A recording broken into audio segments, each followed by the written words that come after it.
Assalamualaikum warahmatullahi wabarakatuh. Waalaikumsalam warahmatullahi wabarakatuh. Sampai apa yang terakhir? Kitab sholat. Nah. Bismillahirrahmanirrahim. Kitabus sholati utawi kiku bab nerangake sholat.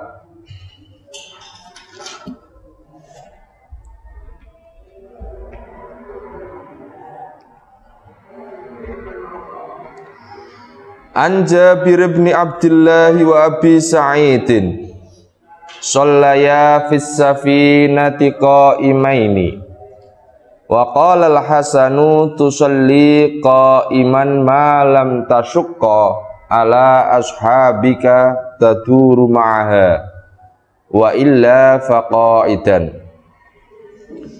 An Jabir bin Abdullah, dan ceritaake saking Jabir bin Abdullah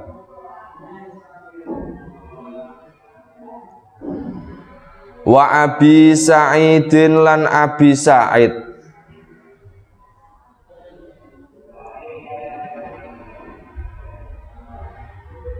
shallaya sholat sopo Jabir bin Abdullah wa Abi Sa'id.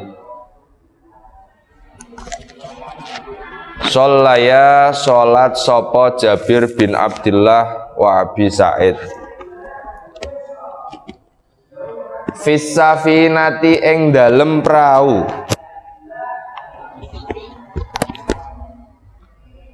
Fis safinati ing dalem prau.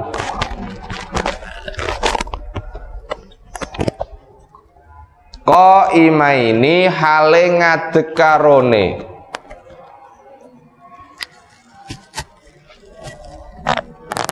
Qaimaini hale ngadeg karone.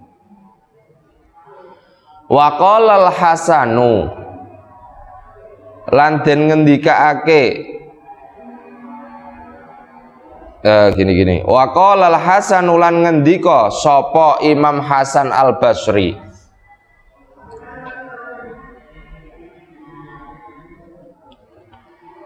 tusolli salat sapa sira.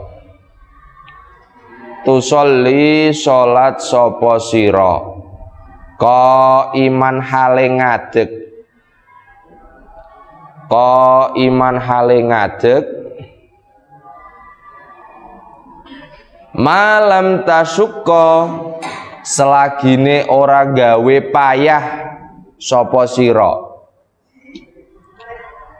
Malam tasukka selagine ora gawe payah sapa sira ala ashabika ing atase pira-pira kanca ira. Ala ashabika ing atase pira-pira kanca ira. Taduru mubeng sapa sira ma'aha sertane prau ira.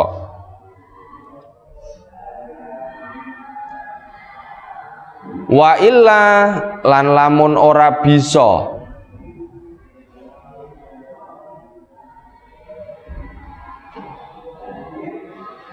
Wa illa lan lamun ora bisa ngadeg sapa sira faqaidan mongko hale lungguh. Faqaidan mongko hale lungguh. Hadis ini diceritakan oleh Jabir bin Abdullah dan Abi Sa'id. Di sini Jabir bin Abdullah dan Abi Sa'id ini bercerita shallaya fis safinati qaimaini. Jabir bin Abdullah dan Abi Sa'id pernah melaksanakan sholat di atas perahu dengan cara qaimaini.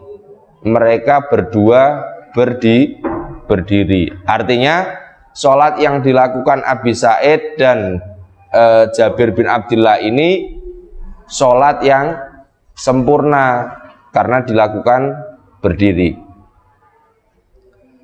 Tetapi di sini dikatakan oleh Imam Hasan Al-Basri bahwa tusolli qaiman malam tasukko, sholatlah kalian dalam keadaan berdiri malam tasukko, ketika apa yang kalian lakukan itu tidak membahayakan diri kalian sendiri, ala ashabika, dan tidak membahayakan bagi teman-teman kalian.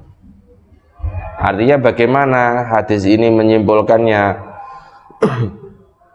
Sholat di atas perahu dengan cara berdiri, artinya cara berdiri itu ya sholat seperti normalnya biasa, ya, dilakukan dengan berdiri. Perahu itu kecil apa besar? Kecil.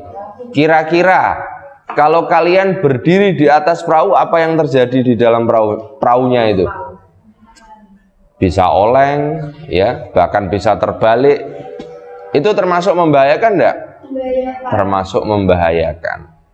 Lah, yang dikatakan oleh Imam Hasan Al-Basri seperti itu. Kalian boleh melakukan sholat sambil berdiri asal tidak membahayakan, baik bagi diri kalian sendiri maupun bagi orang lain. Nah, sedangkan kalau kita lihat lagi cerita dari Jabir bin Abdullah, Jabir bin Abdullah dan Abi Sa'id ini melakukan sholat di atas perahu dengan cara berdiri. Ya kepengennya sih sholat secara normal, tapi di situ justru membahayakan baik bagi Jabir bin Abdullah sendiri maupun Abi Sa'id. Nah, terus bagaimana Pak kalau memang tidak bisa dilakukan sholat sambil berdiri? Nah, jadi Imam Hasan Al-Basri itu mengatakan bahwa kalau kalian melakukan sholat sambil berdiri di atas perahu, maka taduru ma'aha, perahunya akan berputar. Maksudnya berputar itu ya keseimbangannya tidak terjaga, akhirnya nantinya bisa membahayakan. Maka kalau tidak bisa dilakukan dengan cara berdiri, wa illa faqaidan, ya, wa illa faqaidan, maka kalau kalian tidak bisa berdiri, faqaidan, boleh duduk, maka lakukanlah dengan cara duduk. Berbeda kalau kita sedang berada di atas kapal. Kalau kapal itu kan besar, kalau perahu kecil, ya, perahu itu biasanya memang muat hanya berapa orang, itu pun hanya duduk. Kalau berdiri ya oleng seperti itu. Beda kalau kapal. Kalau memang kondisi kendaraannya bisa digunakan sholat dengan cara berdiri, silakan kalian berdiri. Tapi kalau tidak bisa, maka jangan membahayakan. Kenapa? Karena kalau membahayakan bisa membatalkan sholat. Misal tengah sholat tiba-tiba kapal perahunya oleng terus jatuh, wes, membahayakan diri sendiri dan temannya. Kemudian yang kedua apa? Sholatnya batal. Kira-kira nak sholatnya batal iso diterusno langsung enggak? Enggak bisa pasti, karena dia harus ganti baju dan lain sebagainya. Yo nek cedak karo darat, nek ado karo darat. Nah, akhirnya enggak bisa melanjutkan sholat. Maka dari itu, ketika berada di atas perahu seperti yang kondisi Jabir bin Abdullah dan Abi Sa'id ini, ketika kalian ingin melakukan sholat, maka lakukanlah sholat itu dengan cara duduk, karena kalau kalian lakukan dengan cara berdiri akan membahayakan bagi diri kalian maupun orang lain. Nah, terkait sholat di atas kendaraan ini ada beberapa macam, ya. Artinya beberapa macam itu kita bisa melihat ada kendaraan darat, ada kendaraan laut, ada kendaraan udara. Kalau kendaraan laut berupa perahu ya seperti ini keterangannya. Artinya kalau memang tidak bisa dilakukan dengan cara sempurna, maka lakukanlah dengan duduk. Itu pun apakah harus menghadap kiblat atau tidak? Karena yang namanya perahu kecil itu ketika terkena angin itu kan kadang melayu kono, melayu rene, ya. Apakah kalau memang sudah tidak bisa menghadap kiblat sholatnya batal? Tidak, di kendaraan tidak seperti itu, ya. Di kendaraan meskipun mau di laut, mau di kendaraan darat maupun mau di udara, tidak seperti itu. Kalau memang tidak bisa dilakukan dengan sempurna, maka hendaknya kita melakukan sholat dengan lihurmatil wakti, atau menghormati waktu sholat. Terus kaifiahnya bagaimana tata caranya? Maka ketika ya tata caranya sholat seperti biasa. Misal kalian dalam kondisi duduk, ya sholatnya seperti orang duduk, ya, seperti halnya orang duduk. Kalau memang itu dilakukan di kendaraan darat, misal di mobil atau di bus, ya lakukan dengan cara yang sama. Di pesawat pun juga sama, dilakukan menggunakan lihurmatil waktu atau menghormati waktu sholat. Nah, ketika nanti kalian sudah menemukan kesempatan untuk melakukan sholat, maka sholat yang kalian lakukan di dalam kendaraan tadi qadha di tempat sholat yang sudah bisa kalian lakukan, atau kepada kesempatan yang bisa kalian lakukan.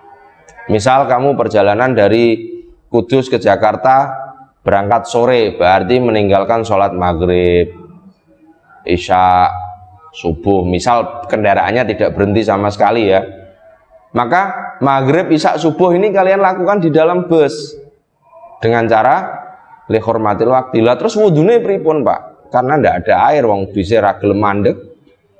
Apakah wudhu di tempat toiletnya bus?